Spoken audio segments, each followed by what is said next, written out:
বাইরে কেন গিয়েছিলি? একটু বান্ধবীদের সাথে বাইরে গেছিলাম, দরকার ছিল। বাড়িতে সব সুবিধা দেওয়ার পরেও বাইরে যাওয়ার সাহস হয় কি করে তোর? আর তোরা কি করিস? তোদেরকে এমনি এখানে রেখেছি? গার্ডদের উদ্দেশ্যে। আমার অনুমতি ছাড়া বাইরে যাওয়ার সাহস কে দিয়েছে তোকে? আমি দিয়েছি কি? Answer me. You know that you are fool in my control. কিছু বলার মতো অবস্থায় নেই নদী। তার চোখে তাকিয়ে আটকে উঠে সাগর। তার নদীর চোখে জল। এই কি হলো? কি হয়েছে তোমার? কে কি বলেছে তোমাকে? একের পর এক হুঙ্কার করেই চলেছে সাগর। চুপ কেন? কে তোমায় কি বলেছে? নাম বলো। বোবা হয়ে গেছো নাকি? আমি বকা দিয়েছি জন্য তোমার চোখে আমার জন্যে পানি? জি। ও, তোমার চোখে পানি আনার অধিকার আমি ছাড়া আর কারো নেই। তাই অন্য কেউ ভুলেও এই দুঃসাহস দেখালে তার নাম বলো। এর মানে এই না আপনি যা খুশি তাই করবেন। তাই আমার যা খুশি তোমার সাথে তাই করব। এই অধিকার একমাত্র আমার। তোমার সব কিছুর অধিকার বুঝতে পেরেছো? সাগরের সাথে তর্ক করার কোনো মুড নেই এই মুহূর্তে। বেশ ক্লান্ত নদী। তুমি বাইরে বের হওয়ার মতো দুঃসাহস কি করে করলে? তুমি জানো তোমার উপর আমার সব সময় নজর থাকে। তাহলে আমার ভীষণ ক্লান্ত লাগছে সাগর। ঠিক আছে, রেস্ট নাও তাহলে। চলে যেতে নিয়েও ঘরে ফিরে আবার নদীর কাছে দাঁড়ালো। এবার শান্ত গলায় তার চোখে তীক্ষ্ণ দৃষ্টি দিয়ে পড়ল। এমন ভুল যেন আর কোনো দিন না হয়। আর কোনো দিন যদি ভুল করেও হয় তবে তার পরিণতি তুমি সামলাতে পারবে তো? সাগরে এই শান্ত শীতল হুমকি নদীর শিরদাঁড়া দিয়ে শীতল হাওয়া বয়ে যাওয়ার মতো অনুভূতি দিল। তবে কি সুন্দর খারাপ কিছু করে ফেলল? আপনি এমন করছেন কেন? গত 1 বছর যাবৎ আমার জীবনে এভাবে পড়ে আছেন। সমস্যা কি আপনার? কি চান? এত নিষ্ঠুর মানুষ কি করে হতে পারে বলুন? কি আপনার প্ল্যান? খারাপ কিছু নিশ্চয়ই করেছেন আপনি। আমার জীবনটা শেষ করে দিচ্ছেন। আমার নিজের কোনো স্বাধীনতা নেই। কি হলো? চুপ করে আছেন কেন? নদীর চোখ দিয়ে অনর্গল পানি পড়ে চলেছে। একদিকে শারীরিক ও মানসিক যন্ত্রণা একসাথে যাকে বলে। সাগর কিছুক্ষণ হলো চলে গেছে। মানুষটা কি পাগল? কেউ এতটা ডেসপারেট হিংস্র কিভাবে হতে পারে? এটা কি করে ভালোবাসা হতে পারে? জোর করে আর যাই হোক, ভালোবাসা পাওয়া যায় না। দেহ তো সবাই পায়, ভালোবাসা কয়জন পায়? এ সকল কথা চিন্তা করতে করতে নদী ঘুমের দেশে তলিয়ে যায়। তখন সময় ছিল বেলা 12টা আর এখন বাজে সন্ধ্যা 6টা। মাঝখানে এত সময় চলে গিয়েছে সে বুঝতেই পারেনি। হঠাৎ কারোর উপস্থিতিতে নদীর ঘুম ভেঙে যায়। চোখ খুলে সাগরকে দেখতে পেয়ে নদী অমনি ওখান থেকে ছিটকে সরে যায়। আপনি এখানে কেন? তো কোথায় থাকবো আমি? আপনার স্বাভাবিক কথাও কি হিংস্র, নাকি আসলে আপনি সবসময়ই এরকম? তুমি হিংস্র হতে বাধ্য করো। সাগরের নদী তুমি, শুধু সাগের নদী, আর কারো নও। আর তোমার জন্য একটি ওয়ার্নিং, কখনো তোমাকে স্পর্শ করা নিয়ে কথা বলে আমার ইগো হার্ট করো না। এর ফল ভালো হবে না। আপনি এভাবে আর কতদিন জোর করে অধিকার খাটাবেন আমার উপর? এখন তো শুধু এটাই বাকি। তোমার মনে হয় তোমার মুক্তি আছে আমার থেকে? তাহলে কতদিনের প্রশ্ন ওঠে কেন? যতদিন আমি আছি ততদিন তুমি শুধু আমার। মরে গেলেও কারো হতে দিব না। মানে কি এসবের? মেরে ফেলবেন আমায়? তোমাকে মারলে আমি নিজেই মরে যাব। আমার ভালোবাসায় তুমি অন্য কারো হতে পারবে না। যে যা বলবেন তাই করব আমি। হ্যাঁ, তা ঠিক বলেছ। তাই এখন ওষুধটা খেয়ে নাও। খাবো না বললাম তো। দয়া করে আপনার ওষুধটা নিয়ে আপনি চলে যান এখান থেকে। আমাকে একা থাকতে দিন। ইস, এমন তেজ দেখালে তো খেতে ইচ্ছে করে। তোমার খাওয়ার আগেই আমার খাওয়া হয়ে যাবে, সেটা তো ভালো হবে না, তাই না? কি কি খাবেন আপনি? না তুতলিয়ে চুপচাপ ওষুধটা খাও, বেশি কথা না বলে। প্লিজ, কাউকে কিচ্ছু করবেন না। বাহ, খুব ভালোই দেখি বোঝো আমায়। আমার থেকেও বেশি। মুহূর্তে তার পাশে থাকা কাঁচের গ্লাস নিজের হাতের মুঠোই করে চাপ দিতেই গ্লাসের টুকরোগুলো তার হাতের মধ্যে গভীর ক্ষত সৃষ্টি হলো। টুপটুপ করে টকটকে লাল রক্ত পড়তে আরম্ভ করলো সাদা টাইলস বসানো মেঝেতে। হঠাৎ করে এমন হয় নদী কিছুটা ভয় পেয়ে দূরে সরে গেল, নিজেকে কিছুটা ধাতস্থ করে বলে উঠল, এটা আপনি কি করলেন? হাত তো অনেকখানি কেটে গিয়েছে, কত রক্ত পড়ছে। এক্ষুনি কাঁচ টুকরো বের করে অ্যান্টিসেপটিক দিয়ে হাতটা বেঁধে ফেলুন, তা না হলে ইনফেকশন করবে। তোমাকে আমার কথা ভাবতে হবে না, ওষুধটা খেয়ে খাবার খেয়ে নাও। অনেক দেরি হয়ে গিয়েছে, তুমি খেলে আমি এখান থেকে চলে যাব, তার আগে না। ঠিক আছে, আমি খাবো।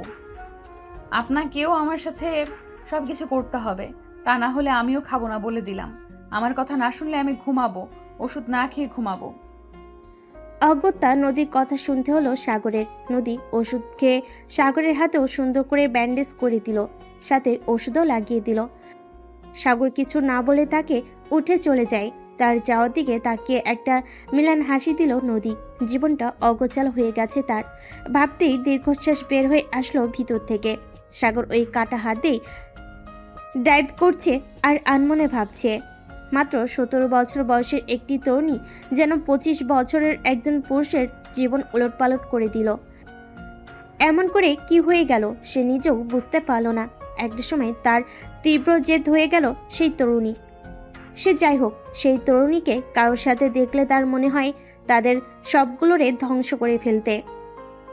সেই তরুণী শুধুই তার, দেখার অধিকারও তার।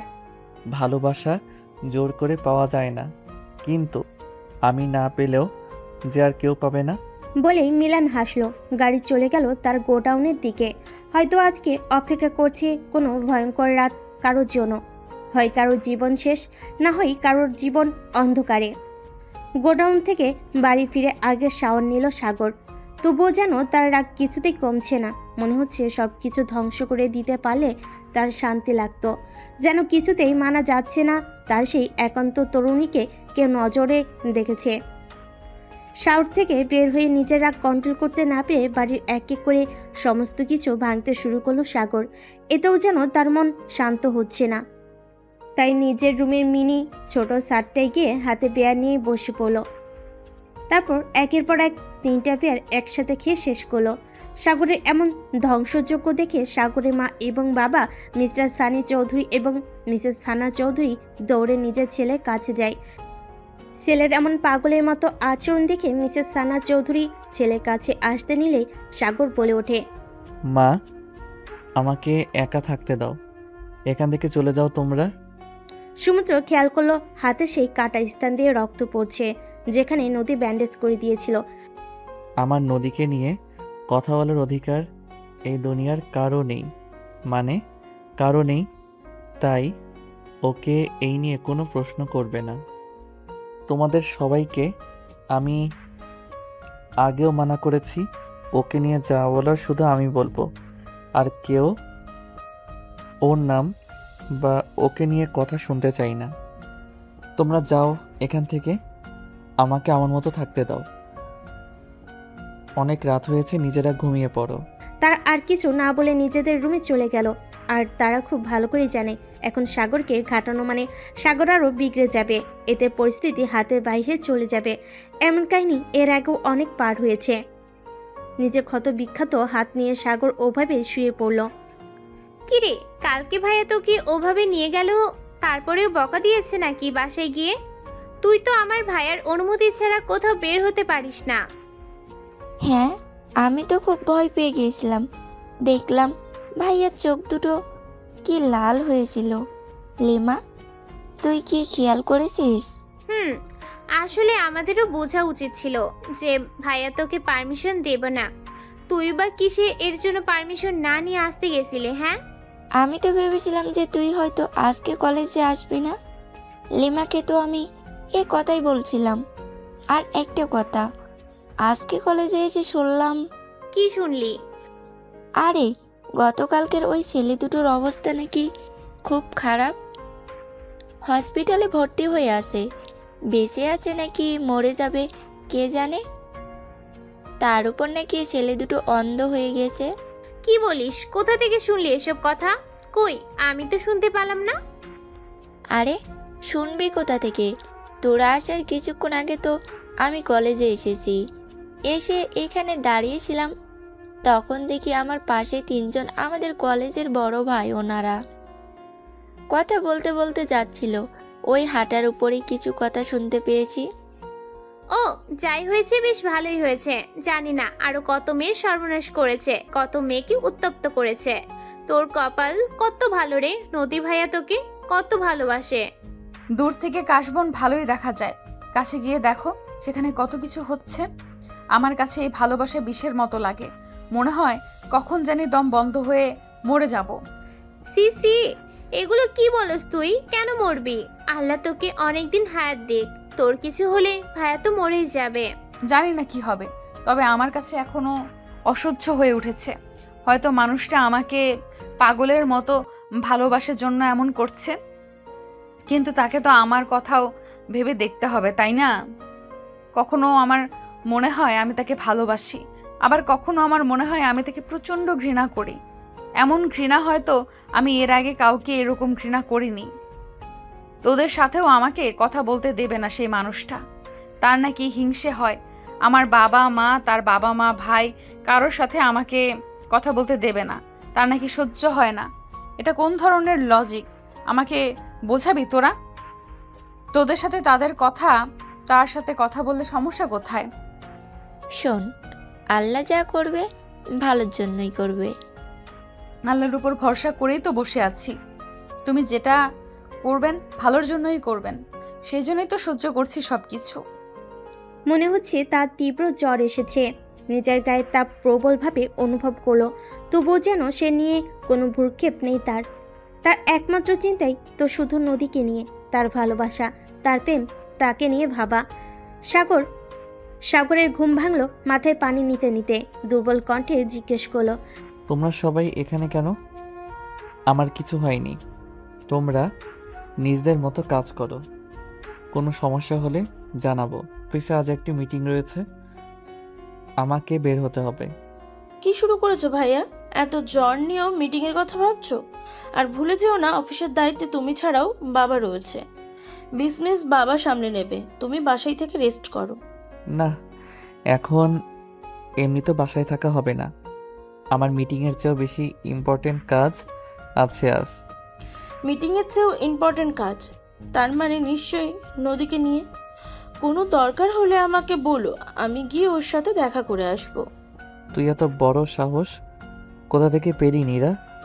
আমায় নদীর নাম মুখে নিয়েছিস, আবার ওর সঙ্গে দেখা করতে যাওয়ার মতো কথা বলে নিজের দুঃসাহস দেখালি। ভাইয়া, ও আমার থেকে বয়সে অনেক ছোট, তাই বলছিলাম। আচ্ছা, এখন থেকে আমি নদীকে ভাবি বলে ডাকবো। তার কোনো প্রয়োজন নেই, ওর সাথে কথা বলার মতো সাথে কেউ কথা বলুক। কোথাও যাচ্ছো? পানি আনতে। তুমি দাঁড়াও, পানি আমি আনছি। সাগরের গায়ে তাপমাত্রা 103 ডিগ্রি ফারেনহাইট। তবু সে এই অবস্থায় বাড়ি থেকে বের হয়েছে। নদী এসে দরজা খুলে দিল।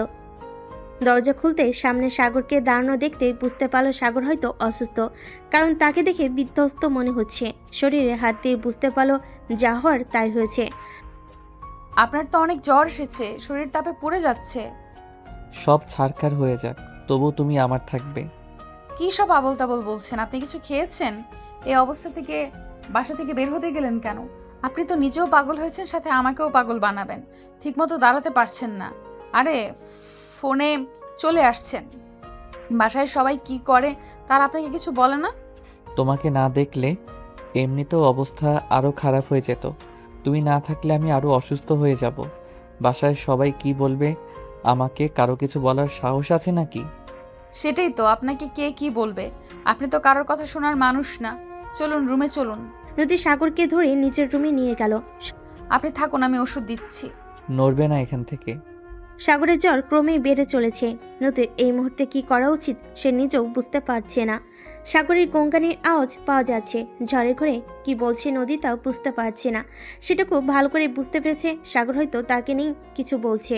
সাগরের কথা শোনার জন্য তার মুখের কাছে নিজের কান আগাতে সে শুনতে পায়, আমায় ভালোবাসো না কেন নদী? এত ঘৃণা কেন করো? আমায় ভালোবাসো না কেন? আর কিছু শোনার ইচ্ছে হলো না তার। সে ভালোই বুঝতে পেরেছে পারেনি তাকে কোথায় কখন তাকে দেখেছে। তবে এতটুকু মনে আছে যে যেদিন থেকে তার জীবনে সাগর এসেছে সেই দিনের পর থেকে তার আশেপাশের পরিবেশ আর মানুষগুলো কেমন জানি অপরিচিত হয়ে গেছে সব। তার বন্ধু বান্ধব সবাই কেমন যেন সবসময় তাকে অ্যাভয়েড করত, শুধুমাত্র নিশা আর লিমা এই দুজন ব্যক্তি ছাড়া। তারপরে একদিন হঠাৎ করে সাগর তার সামনে এসে প্রপোজ করে বসলো। অথচ সবচেয়ে অবাক করার বিষয় হলো সাগর তাকে প্রপোজ করেছিল। প্রপোজ করেছে বলে ভুল হবে, এক প্রকার থ্রেট দিয়েছিল। জীবনটা তার দুর্বিষহ হয়ে গেছে। কোনো ছেলে মানুষ তো দূরের কথা, মেয়ে মানুষও তার কাছে আসতে কি জানি কি করেছে সে সাইকো। তারপরে কিভাবে যেন তার বাবা মাকে রাজি করে ফেললো। হঠাৎ করে একদিন বাড়িতে এসে দেখে তাদের বাড়িতে কিছু মানুষ আছে। তারপর অজান্তে বিয়ে হয়ে গেল। সমস্ত সময় দেশে তো আমার ভিতর ছিল। কি ভাবছো এমন করে? কখন থেকে ডাকছি, কোনো পাত্তা নেই। কোথায় হারিয়ে গেলে? কার ভাবনায় মশগুল? কিছুটার আগে রাগী স্বরে বলল সাগর। নদী আর তাড়াতাড়ি করে বলল, কারো কথাই ভাবছিলাম না। কিভাবে যেন 1.5 বছর পার হয়ে গেল সেই কথাই ভাবছিলাম। কিভাবে যেন বিয়ের দাও হয়ে গেল, মানে সবকিছু কেমন করে হয়ে গেল সেটা আমি বুঝতেই পারলাম না নিজের অজান্তেই। না, তাহলে ঠিক আছে। তুমি সব সময় আমার কথাই ভাববে, আমাকে নিয়ে ভাববে। তোমার কাজই শুধু আমাকে নিয়ে ভাবা। অন্য কারো কথা ভুলেও মাথায় আনবে না। যার কথা মাথায় আনবে তারও ক্ষতি হবে, সাথে তোমারও। সাগরকে ছাড়া নদী সম্পূর্ণ, এটা মাথায় রেখো। আপনি থাকেন, আমি আপনার জন্য স্যুপ নিয়ে আসি। সাগরকে আর কিছু বলার সুযোগ না দিয়ে নদী রান্নাঘরে চলে গেল।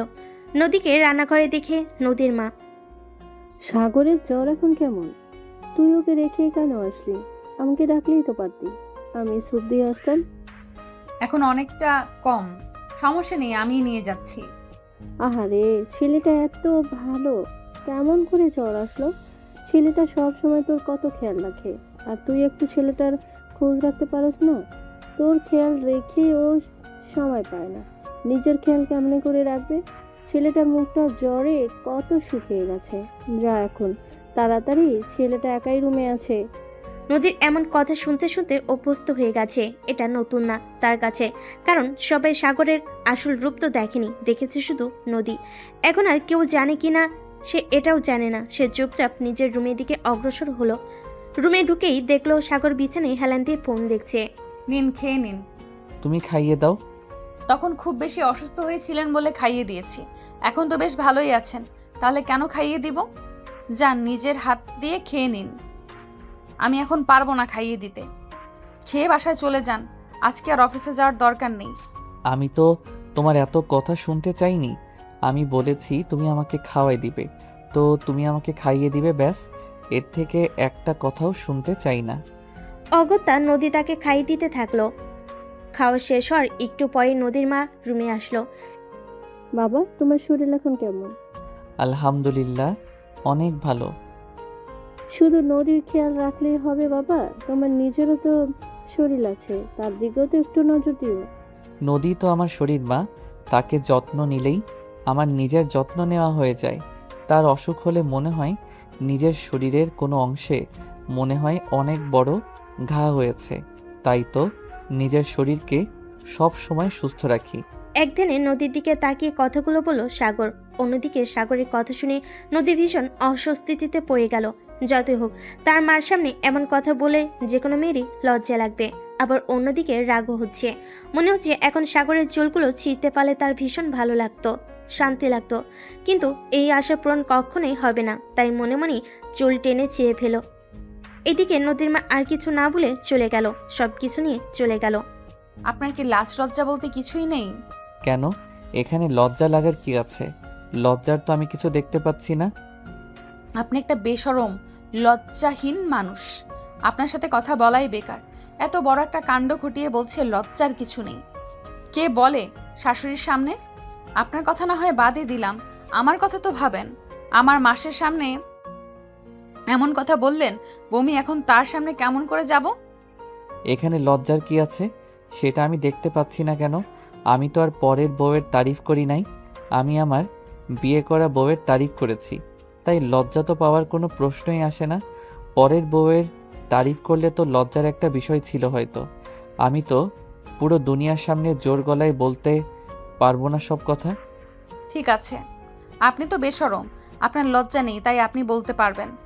তাদের কথার মাঝে হঠাৎ করে ফোন বেজে উঠল নদীর। সাগর কিছু বলার আগে নদী তাড়াতাড়ি ফোনটা হাতে নিয়ে রিসিভ করলো। আসসালামু আলাইকুম আন্টি, কেমন আছেন? ফোনের ওপাশ থেকে, মা, তোমার কাছে তো মনে হয় সাগর গেছে। ওকে একটু ভালোভাবে খাইয়ে ওষুধ খাইয়ে তারপর বাড়িতে পাঠিও। যদি থাকতে চায় তাহলে রেখে দিও তোমার কাছে। আমাদের কারো কথা ঠিক মতো শোনে না, তুমি একটু দেখো প্লিজ। জি আন্টি, সমস্যা নেই, আপনি চিন্তা করবেন না, আমি সব কিছু করব, সমস্যা নেই, আপনি নিশ্চিন্তে থাকুন। তুমি আসার জন্যই তোমায় একটু ভরসা পাচ্ছি। তা না হলে কি সাধ্য ছিল এই ছেলেকে এমন করে মানুষ করার? তোমার সাথে পরিচয় হওয়ার আগে তো আমার ছেলেকে দেখিনি, আমার ছেলেকে দেখোনি। সেটা একদম কারো কথা শুনতো না, অবশ্য এখনো শোনে না কারো কথা। কি আর বলবো বলো, যত সব চিন্তা ভাবনা সব আমার উপর দিয়ে যায়। এক এক সময় এক একটা ঝড় যায় আমার উপর দিয়ে। যতই বলি চিন্তা করব না, মা তো তবুও চিন্তা হয়। তোমার সাথে পরিচয় হওয়ার পরে অনেকটা ভালো হয়েছে। যাই হোক, আমার কথা নাই শুনলে তোমার কথা তো শুনে এটাই অনেক আমার কাছে, আর বেশি কিছু চাই না। আন্টি, আপনি কোনো চিন্তা করবেন না, সব কিছু আমার উপর ছেড়ে দিন, আমি দেখছি কি করা যায়। উনি আপাতত আমার কাছেই আছেন, আজকে অফিসে যাননি, এখনো ওষুধ খেয়ে শুয়ে আছে। হ্যাঁ, আমি তো অফিসে ফোন দিয়েছিলাম, ওর ম্যানেজার তো এই কথাই বললো। যাই হোক, একটু শান্তি লাগছে এখন ছেলেটা তোমার কাছে আছে। তোমার কাছে থাকলে আমার আর কোনো চিন্তা নেই। আমি নিশ্চিত তুমি যা করার করো। আমার এই ঘাড়তারা ছেলেটাকে মানুষ করে দাও। আচ্ছা রাখি, অনেক কথা বলতেছে, পরে দেখা যাবে যে তোমাকে বকবে আমার সাথে এত কথা বলার জন্য। না না আন্টি, সমস্যা নেই, আপনি বলেন। অনেকটা সময় হয়ে গেছে তোমার বাবা অফিসে চলে গেছে, সে কখন। আমি ওর টেনশনে এখনো খাবার খাইনি, আমার খেতে হবে, প্রচন্ড ক্ষুধা পেয়েছে সোনা। তাছাড়াও বাড়ির অনেক কাজ আছে। এখন রাখি, পরে কথা বলবো। তুমি তাহলে ওর খেয়াল রেখো। জি আন্টি, আল্লাহ হাফিজ। ফোনটা রেখে দিতে সাগর বলে উঠল, কে ফোন করেছে দেখি? আপনার মা ফোন করেছিল। তাই বলে এতক্ষণ কথা বলতে হবে? আপনার কি মাথা ঠিক আছে নাকি গেছে? যে আপনার মা হয় এই কথা মাথায় রাখবেন। আপনি না আমার বাবার সাথে ঠিকমতো কথা বলতে দেন না, আপনার বাবা মায়ের সাথে ঠিকমতো কথা বলতে দেন। আমাকে কি মানুষ মনে হয় না আপনার? আমাকে যেভাবে পারেন সেভাবেই রেখে দেবেন, আমি কি পুতুল? আমার হিংসা হয় কারোর সাথে কথা বললে তুমি। আমি নিতে পারি না, হোক সে ছেলে হোক সে মেয়ে। আপনার মেন্টালি প্রবলেম আছে, প্লিজ আপনি ডাক্তার দেখান, তা না হলে দেখবেন কবে আমি আপনার এই অত্যাচারে দুনিয়া ছেড়ে চলে যাব। তুমি কি বললে আবার বলো? আমার মেন্টাল সমস্যা আছে?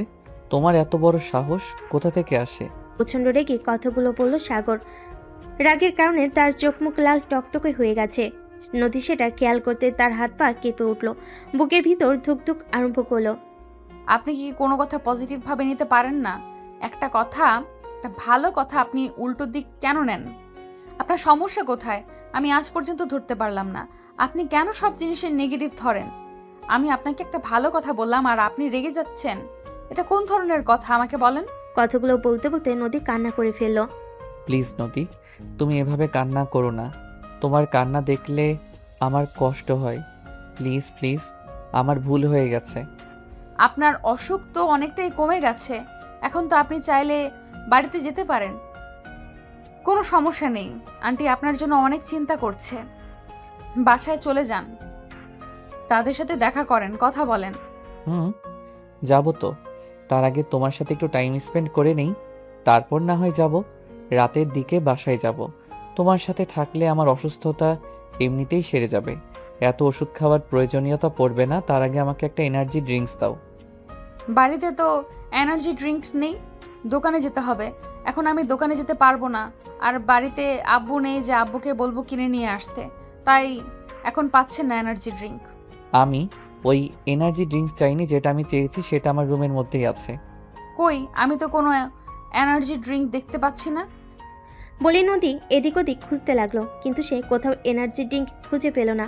হঠাৎ করে সাগর নদীকে ডাক দিতেই নদী সাগরের দিকে তাকালো। সাগর এক ঝটকায় তাকে কাছে টেনে নিয়ে ঠোঁটে ঠোঁট রেখে দিল। বেচারি নদী তো 440 ভোল্টের শক খেলো। এই শকটা কেউ না খেলে বুঝতে পারবে না। অন্যদিকে সাগরের তো কোনো হুঁশ নেই।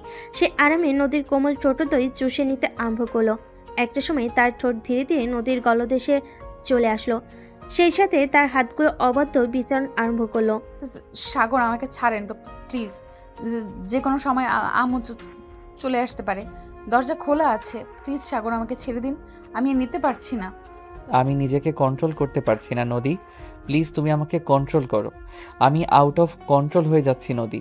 এটা যেন মদের থেকেও বড় নেশা। নদী সহ্য করতে না পেরে এক ঝটকে সাগরকে তার থেকে দূরে সরিয়ে দিল। সেই সাথে সাথে দৌড়ে রুম থেকে বের হয়ে চলে গেল। অন্যদিকে সাগরের তো রাগে মাথা ফেটে যাচ্ছে। তাকে নদী কেন এভাবে ধাক্কা দিবে? সে তো তার বৈধ স্ত্রী, আর সাগর তার বৈধ স্বামী। এখানে এখন থাম তোরা, যাই বলিস লিমা নিসা কিন্তু ঠিক কথাই বলেছে। তুই মজা করা বাদ দিয়ে একবার ভেবে দেখ তো, আমরা আর কতদিন তোর সাথে এত কিছু করব। ভালো করে পড়াশোনা করে তো চান্স পেতে হবে ভালো একটা জায়গায়, তাই না? আমাদের সবার বাবা মা আমাদের নিয়ে কত চিন্তা করে। এখন না হয় পরীক্ষা দিয়ে চলে গেলি, কিন্তু ভর্তি পরীক্ষার সময় কি করবি বল? একবার তো একটু ভেবে দেখ। আরে তখনকার চিন্তা সেই তখন দেখা যাবে, এখনকার চিন্তা এখন কর আগে, ভবিষ্যৎ ভবিষ্যতে দেখা যাবে। আরে ওইটা আকাশ না আমাদের দিকে এগিয়ে আসছে। আল্লাহ, আমার ক্রাশ আমার দিকে এগিয়ে আসছে। দোস্ত আমাকে কি প্রপোজ করবে নাকি রে?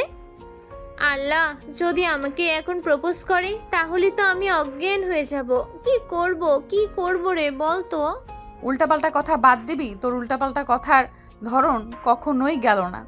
আকাশ কি বলতেই এদিকে আসছে, আগে সেটাই চিন্তা কর। তার আগেই তুই এত সব চিন্তা ভাবনা করতেছিস। হ্যালো আকাশ, কিছু কি বলবে? হ্যাঁ, আসলে কিছু বলতাম। আমার একটু নদীর সাথে আলাদাভাবে কথা আছে। আমার তোমার সাথে কোনো আলাদাভাবে কথা নেই আকাশ। আমার এখন বাড়ি যেতে হবে, অনেক দেরি হয়ে গেছে। তোরা সবাই চলে যা, আর আমি আসছি। বলে নদী চলে যেতেই নদীর হাত আকাশ তার হাত দুটো আগলে ধরে। প্লিজ আমার হাত দুটো ছেড়ে দাও, প্লিজ আকাশ, আমাকে যেতে দাও। আমার কথা শোনো আকাশ। তুমি খুব ভালো করে জানো আমি ইন্ট্রোভার্ট প্রকৃতির ছেলে, কলেজে সহজে কারোর সাথে মিশতে পারে না। তবে আমি তোমাকে প্রথম দেখায় পছন্দ করি। বলবো বলবো করে আর বলা হয়নি। আমার থেকে দূরে সরে যাওয়া, প্লিজ আমার থেকে দূরে সরে যাও। নদী, তোমার কি হয়েছে? তুমি এমন করছো কেন? আমাকে বলো। প্লিজ আকাশ, তুমি এখান থেকে চলে যাও। আমাকে একটু আমার মতো একলা থাকতে দাও। চলে যাও এখান থেকে, আমি বিবাহিত। বলে নদী এক দৌড়ে গাড়িতে গিয়ে বসে পড়ল। সে কেউ ভালো করেই জানে আকাশের সাথে কথা বলা সাগরের কানে ঠিকই চলে গেছে। সে বারবার আল্লাহর কাছে প্রার্থনা করছে সাগর যেন কোনোভাবে আকাশের ক্ষতি না করে। রাতে নদী বসে বসে পড়াশোনা করছিল, সামনেই পরীক্ষা। সেই কারণে বর্তমানে নদী খুব মনোযোগ দিয়ে পড়াশোনা করছে। হঠাৎ কোথা থেকে সাগর এসে নদীর কোমর জড়িয়ে ধরল। সাথে সাথে নদীর ঘুম হাওয়া হয়ে গেল। এই হলো এক জ্বালা। পড়াশোনা করার সময় চোখে ঘুম এসে হানা দিয়ে বসে থাকে, আর যখন কোনো পড়াশোনা নেই, কাজ নেই, চুপচাপ বসে থাকতে হয়, তখন চোখে ঘুম আসে না। নদী পিছনে ফিরে তাকিয়ে দেখলো সাগর তার দিকে চোখ লাল টকটকে করে তাকিয়ে আছে। তোকে না বলেছি আমি কারোর সাথে কথা বলবো না, কোনো ছেলের সাথে কথা বলবি না। আমি একটু কলেজে যাইতে পারিনি, আর শুরু হয়ে গেছে তোমার পাগলামি। ওই ছেলেটার সম্পূর্ণ নাম বলো আমাকে। সাগর দেখো, শান্ত করেন নিজেকে। ওই ছেলেটা হচ্ছে আমার ক্লাসমেট। ওরা সবাই সব সময় সবার থেকে এগিয়ে থাকে, পড়াশোনায় খুব ভালো। তাই আমি একটু বলেছিলাম ওকে আমাকে হেল্প করতে। বাড়ি থেকে এমনি এমনি তোর জন্য এতগুলো টিচার দেখেছি, তোর কেন আকাশের কাছেই যাইতে হবে? না আসলে তাড়াতাড়ি উত্তর দে আমাকে, তা না হলে হয় তোর আজকে শেষ দিন হবে, না হয় ওই ছেলের আজকে শেষ দিন হবে। আমার কথা শুনুন, বোঝার চেষ্টা করুন। ছেলেটা শুধুমাত্র আমার ক্লাসমেট, এর বাইরে কোনো সম্পর্ক নেই ছেলেটার সাথে আমার। আপনি প্লিজ ওর কোনো ক্ষতি করবেন না। ছেলেটা যথেষ্ট নম্রভদ্র। তার জন্য দরদ উঠছে তাই না? আজকে তোর দরদ আমি বের করছি। বলেই নিজের ফোন বের করে সাগর কাকে যেন ফোন লাগালো। জি স্যার। আপনি এমনটা করতে পারেন না। আপনি একটা ছেলের জীবন এভাবে নষ্ট করে দিতে পারেন না। আর কিছুদিন পরে ওর পরীক্ষা, যথেষ্ট ভালো ছেলে, ওর অনেক স্বপ্ন আছে। প্লিজ আপনি আমার কথাটা শুনুন। বলে নিজের ফোন বের করে সাগর কাকে যেন ফোন লাগালো। নদী কথাগুলো বলতে বলতে অঝরে কাঁদতে আরম্ভ করলো। কিন্তু নদীর কথা শুনে সাগরের কোনো মায়া হলো না, বরং সাগর আরও দ্বিগুণ পরিমাণে রেগে গেল। সাগরেই দ্বিগুণ রেগে যাওয়ার মনে হয় আজকে নদীর জীবনে কাল হবে। সাগর নদীকে আর কোনো কথা বলার সুযোগ না দিয়ে নদীর চুলের মুঠি ধরে একটানে নিজের মুখোমুখি আনলো। কান্নারত মুখের দিকে তাকিয়ে থেকে সাগরের ঘোর লেগে গেল। কান্নার কারণে ফোলা ফোলা চোখ, ঠোঁটগুলো ফুলে গেছে, লাল টকটকে হয়ে গেছে। চোখের পানিগুলো এসে কোমল ঠোঁটের দই ছুঁয়ে দিচ্ছে। নদীর এরকম রূপ দেখে সাগরের রাগ ধীরে ধীরে কোথাও যেন হাওয়া হয়ে গেল। তার শ্বাস ভারী হয়ে আসছে। সে চাইলেও নিজেকে থামাতে পারছে না। অনেকক্ষণ নিজের সাথে যুদ্ধ করে শেষে নিজেকে দমাতে না পেরে নদীর ঠোঁটে ঠোঁট ডুবিয়ে দিল। নদী যেন সব খেলো। তার কল্পনাতেও ছিল না সাগর এই পরিস্থিতিতে এমন কিছু করবে। খুব সফটলি কিস করতে লাগলো। নদীও যথেষ্ট সাবালিকা, দুজনেরই শারীরিক কিছু চাহিদা আছে। নদী চাইলেও সাগরকে নিজের কাছ থেকে সরিয়ে দিতে পারলো না। ধীরে ধীরে নদী সাগরের সাথে সঙ্গ দিতে আরম্ভ করলো। সাগরের হাতের অবাধ্য ছোঁয়ায় টলায়মান হয়ে যাচ্ছে নদী। অজানা নেশায় বিভোর হলো সাগর। দেহের উপভোগ হতে সাগরের হাত সরিয়ে দিতে চেয়েও পারে না। নদীকে ঘুরিয়ে নিজের বুকের ওপর তার পিঠ ঠেকায়। নদী খামচে ধরে সাগরের কোট। সংশয় তকলিফে মরছে যায় নদী। মিনমিন কণ্ঠে আওড়ায়, ব্যথা পাই। প্লিজ নদী, আই ক্যান কন্ট্রোল। তোমার কি ভালো লাগছে না? নদী চুপ হয়ে রইল। কণ্ঠ শুনে কেমন প্রমত্ত ভাব। অন্তর কেঁপে উঠল নদীর। কেমন কেমন করে উঠল তার। স্তব্ধভূত হয়ে ঠায় দাঁড়িয়ে রইল সে। শুকনো ঢোক সঙ্গোপনে। এতক্ষণে সাগর নদীর বুক থেকে অন্য সরিয়ে ফেলেছে। নদীকে আরও অস্থির করে তুলতে হাতটাকে উদাম মেলে কাঠময়। নদীর অবস্থা নাজেহাল। দাঁড়িয়ে থাকতে তার ভীষণ কষ্ট হচ্ছে। তার সুদর্শন শক্তপোক্ত পুরুষকে সামলাতে না পারে একটা ভয় কাজ করছে তার মাঝে।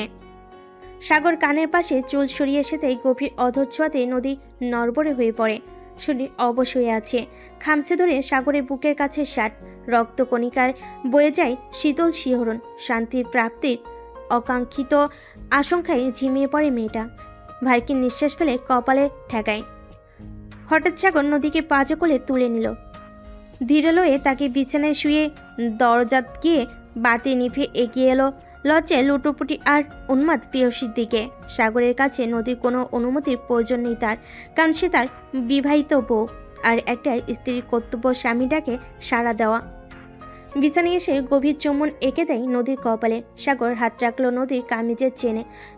নদীকে বিচলিত হয়ে কুকড়ে যেতেও দেয়নি সাগর। নিজের শরীরের জড়ানো ব্লেজার আর শার্ট খুলে ফেলো ফ্লোরে। মেলিক কাঠামো কবজা করে ফেলো নিজ দায়িত্বে। তীব্র অনুভূতিতে লুটুপুটি খেলো দুই আত্মা। গভীর প্রণয় শিখতে হলো দুই নরনারী। প্রথমবার পুরুষদের উত্তাপে নিজেকে হারিয়ে ফেলল নদী। রাত বাড়ে সাথে বৃদ্ধি পায় প্রণয়ের তাপ। সাগরের এই যত্নশীল স্পর্শে টালমাটাল নদী। নদীর যন্ত্রণার মাঝেও সুখানুভূতিতে নিষিদ্ধ হলো প্রাণ। বাস্তবে সে উন্মাদ হলো নদীকে ভালোবাসার সময়। সাগর যথেষ্ট যত্নবান। নাক ঘষে নদীর বক্ষ স্থলে। নদী মুঠো করে ধরে আপন প্রণয় পুরুষের চুল। অধর চুম্বনে বুঁদ হয়ে যায় সাগর। নদী সাড়া দিতে গিয়েও হার মানে। সাগরের উন্মোদনার কাছে সে শিশু। সাগর অমৃত সুধা পান করতে মত্ত। নদী আঁকড়ে ধরে সাগরকে। দেহের উত্তাপে থই থই দুই চিত্র। দীর্ঘ হবে এই রজনী। নদীর নরম বদনে নিজের আধিপত্য বিস্তারে বেশ বেগ পেতে হলো সাগরকে। দুই ধাপ পিছিয়ে এসেও সাহস করে এগিয়ে যায় অনেকখানি, কারণ নদী অনেক চিকন।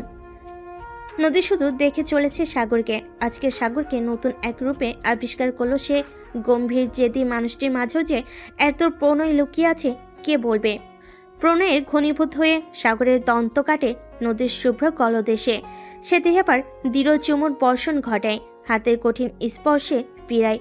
লাজে মাতোয়ারা করে নদীকে। নদী অস্পষ্ট শব্দ মিলিয়ে যায় কোথাও। শুধু কানে আসে সাগরের এর ভারিক্কি নিঃশ্বাসের আওয়াজ। বহিরাগত চাঁদের আলো এসে নদীর আংটির চকচকে পাথরের উপর পড়ে। জানালার পর্দা ভেদ করে দেখা যাচ্ছে পূর্ণচাঁদ, যেটা তাকে দিয়েছিল সাগর তাদের বিয়ের দিন। এই রাতের সাক্ষী ছিল চাঁদ নিজে। চোখের কোণ বেয়ে গড়িয়ে পড়া পানি সাগর যত্ন নিয়ে মুছে দেয়। দীর্ঘ এক প্রণয় রাত্রি যাপন করে ক্লান্ত দুই নারী পুরুষ। এটে গিয়েছে সীমাহীন সুখের কবিতা। দুজনেই কখন ঘুমিয়ে গেছে সেটা কেউ বুঝতে পারেনি। রোদের আলো চোখে পড়তেই নদীর ঘুম ভেঙে গেল। পিটপিট করে চোখ খুলে তাকিয়ে সমস্ত রুম একবার দেখে নিল। কিছু একটা মনে পড়তেই তাড়াতাড়ি করে উঠে বসলো। দেখলো কেউ নেই রুমে। গতকালের কথা মাথায় আসতেই নিজেকে মারতে ইচ্ছে করছে নদীর। কেন সে বাধা দিতে পারল না সাগরকে? হঠাৎ চোখে পড়ল বেড সাইডের টেবিলে রাখা একটা স্টিক নোটের উপর সামনে রাখা। আমার কাজ পড়ে গেছে জন্য অফিসে চলে যাচ্ছি। কালকে রাতের জন্য তোমাকে ধন্যবাদ, সম্পূর্ণ আমার করে দেওয়ার জন্য। এখান থেকে চলে গেল। আকাশ চলে যেতে নিশা লিমার পিঠে ধারাম করে একটা কিল মারল। লাজ লজ্জার মাথা সব খেয়ে বসে আসিস নাকি?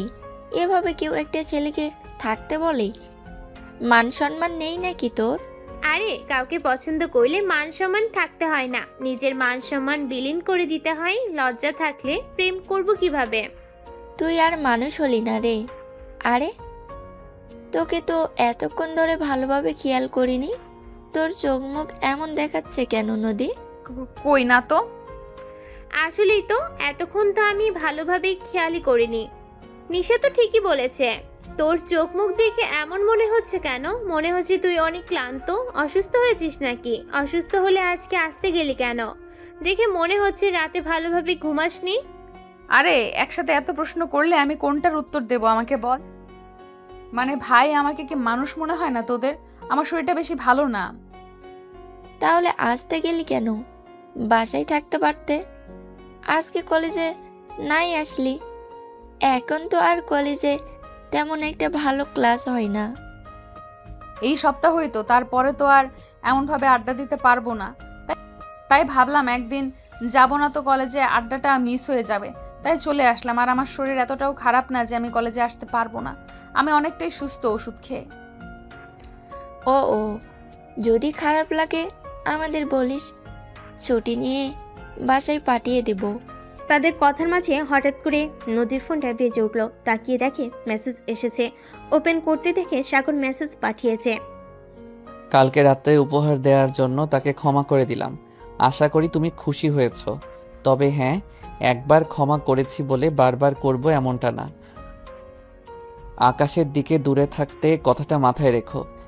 সাগরের মেসেজ দেখে নদীর ভুরু কুঁচকে গেল। সাগর তাকে হুমকি দিল নাকি?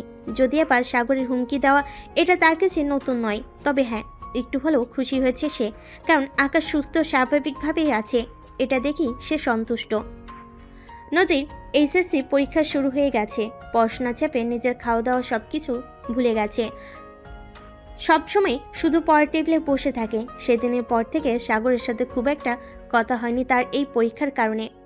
সাগর রুমে ঢুকে দেখে নদী এখনো পড়াশোনা করছে। এত পড়াশোনা করতে হবে না, অনেক রাত হয়েছে, এখন ঘুমিয়ে পড়ো। আর তুমি ফেল করলেও রিক্সাওয়ালার সাথে বিয়ে হবে না। তুমি ফেল করলেও আমার, না করলেও আমার। মানে আপনি কি বোঝাতে চান আমি ফেল করি? এভাবে থেকে যাচ্ছ কেন?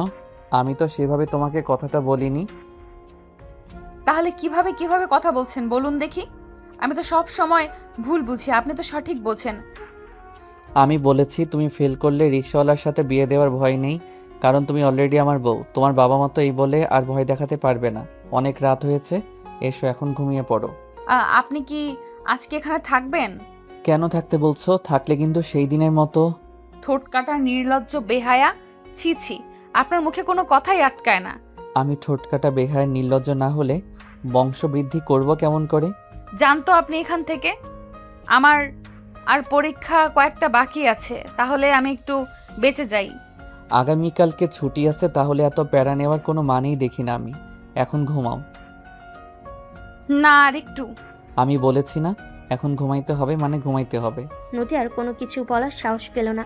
চুপচাপ বিছানায় গিয়ে গুটিসুটি মেরে শুয়ে পড়ল। যদিও তার অনেক রাগ হয়েছে, কিন্তু কিছু করেনি। কিন্তু সে ভেবে পায় না তার কেন এত রাগ হচ্ছে। আগে তো এমন হতো না। সে তো খুব ধৈর্যশীল ছিল। মেজাজ খিটখিটে হয়ে যাচ্ছে তার, কিন্তু কেন, কী কারণে সেটাই বুঝতে পারছে না। শুধু সাগর কেন, কারোর কথাই শুনতে ইচ্ছে করে না বর্তমানে তার। এই তো গতকালের ঘটনা। পরীক্ষার হলে একটা মেয়ে শুধু তাকে একটা প্রশ্ন জিজ্ঞাসা করেছিল, তাতে সে রেগে ফায়ার। রেগে এতগুলো কথা শুনিয়ে দিয়েছে মেয়েটাকে, অথচ মেয়েটা কিন্তু রাগার কোনো কথাই বলেনি। এসব আজগুবি ভাবনা ভাবতে ভাবতে গভীর নিদ্রায় তলিয়ে গেল নদী। সাগর নদীর ঘুমন্ত চেহারা দেখে কিছুক্ষণ তাকিয়ে থেকে কপালে একটা ছোট্ট করে গভীর চুমু খেলো। নদীর কানে কাছে ফিস ফিস করে বলল, এই মেয়ে, তুমি দিন দিন এত সুন্দর হয়ে যাচ্ছ কেমন করে বলো তো? সত্যি বলতে তোমার আগের চেহারা থেকে এখনকার চেহারায় লাবণ্য বেশি। মনে হয় টুক করে মুখে ফেলি। দিনে দিনে আমাকে মাতোয়ারা করে ফেলছো নিজের প্রতি, তাই না? তোমাকে ছাড়া তো এক মুহূর্ত থাকতে ইচ্ছা করে না। শুধু পরীক্ষাটা হতে দাও, তারপরে দেখব তোমাকে এখানে কে রাখে। কানের কাছে ফিস ফিস আওয়াজ হতেই নদী নড়ছে উঠল। চোখ মুখ কুচকে ফেলো। তার চোখ মুখ কুচকে ফেলা দেখে যে কেউ বুঝতে পারবে তার ঘুমে ডিস্টার্ব করা এখন তার পছন্দ হচ্ছে না। নদীর বাচ্চাদের মতো ভাব দেখে সাগর মুচকি হাসলো, তবে বেশ মজাও পেল। নদীকে একটু জ্বালানোর জন্য তার নাকে সুড়সুড়ি দিতে লাগলো। ঘুমাও ঘুমাও কণ্ঠে নদী বলে উঠল, প্লিজ আমাকে ডিস্টার্ব করেন না তো। আমার ভীষণ ঘুম পেয়েছে। আমাকে একটু শান্তি মতো ঘুমাতে দিন। আপনি চাইলে থাকতে পারেন, না চাইলে চলে যান, সমস্যা নেই, কিন্তু আমার ঘুমের ব্যাঘাত ঘটিয়েন না। নদীর এমন কণ্ঠ শুনে সাগর আর ডিস্টার্ব করলো না। তবে আজকে সে থাকতে পারবে না, তার ভীষণ জরুরি কাজ আছে, না হলে থেকে যেত। আবার ঠোঁটে আলতো করে চুমুকিয়ে রুম থেকে বের হয়ে গেল সাগর। নদী, তাড়াতাড়ি উঠ, অনেক সময় হয়ে গেছে। ফ্রেশ হয়ে নিচে আয়, তোর পছন্দের ডিমের তেহারি করেছি। ডিমের তেলানি ইন্ডিয়ার পশ্চিমবঙ্গের একটা রেসিপি। তা না হলে দেরি হয়ে যাবে। আজকের পর থেকে কয়েকদিন তুই যতক্ষণ ইচ্ছে ততক্ষণ ঘুম পারিস, আমি কিছু বলবো না। আজকের পরীক্ষা দিয়ে আয় মা, এখন তাড়াতাড়ি উঠ, 9টা বেজে গেল। নদী মায়ের ডাকে উঠে আশেপাশে তাকিয়ে দেখলো সাগর নাই। হয়তো সাগর রাতে চলে গেছে।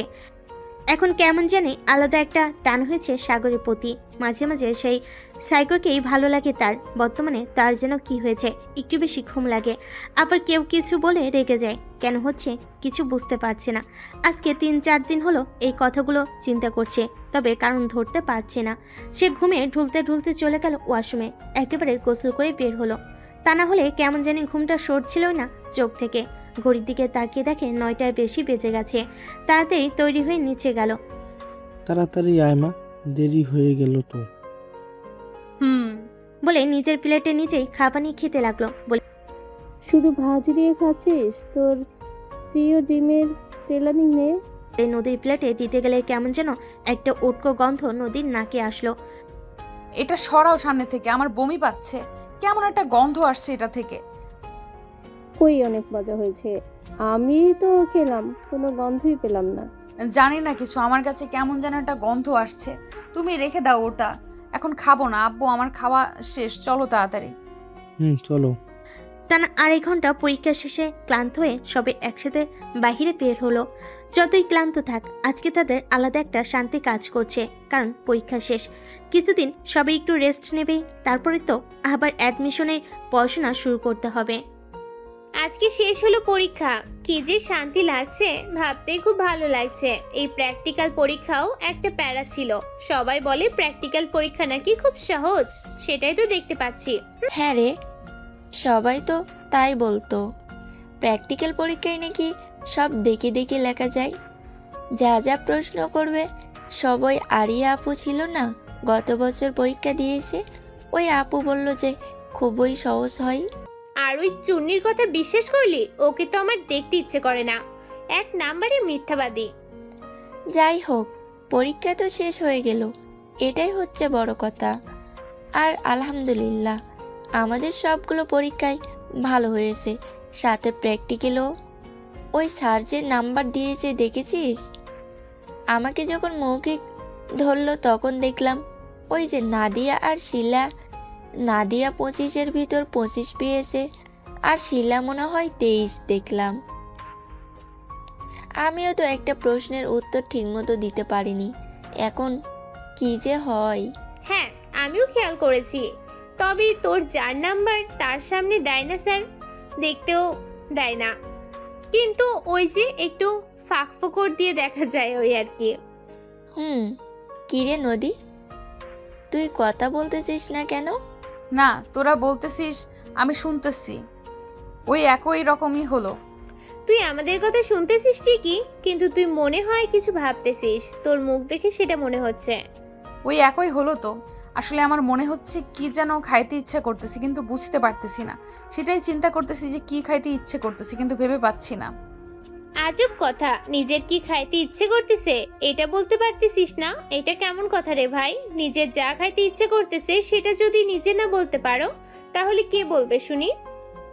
সেটাই তো আমিও চিন্তা করছি। আমার কি খাইতে ইচ্ছে করতেছে, টক টক ঝাল জাতীয় কিছু খাইতে ইচ্ছে করতেছে। তাহলে চল বেশি ঝাল আর টক দিয়ে চটপটি খেয়ে আসি। কাউচার মামার দোকানে যাই। চাইতে তো টাটুদের দিয়ে পাঠিয়ে দিন তাড়াতাড়ি কিন্তু। মামা আমার চটপটির ভেতর যেন ডিম দিয়েন না। আচ্ছা, তোমরা গিয়া তাহলে বসো, আমি ছোট করে দিয়া তোমাকে লাইগা চটপটি বানাই দিতাছি।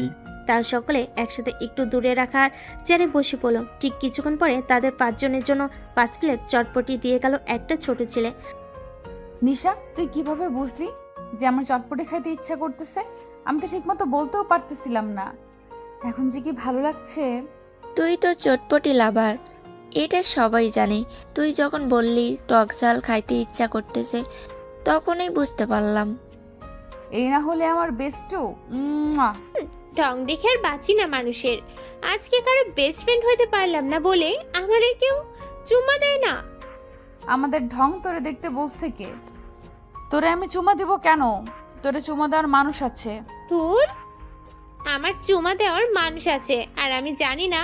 হায় আল্লাহ, কবে হলো এটা? কখন হলো? ঢং বাদ দে, আমরা সবই জানি তুমি যে। মাগো, ভুল হইছে, আমারে মাফ কইরা দে। এই ভুলের ক্ষমা নেই। তুমি তলে তলে টেম্পো চালাও আর আমাদের কিছুই বলো না। কি মনে করেছো আমরা কি জানবো না? তোরা কিভাবে জানলি শুনি?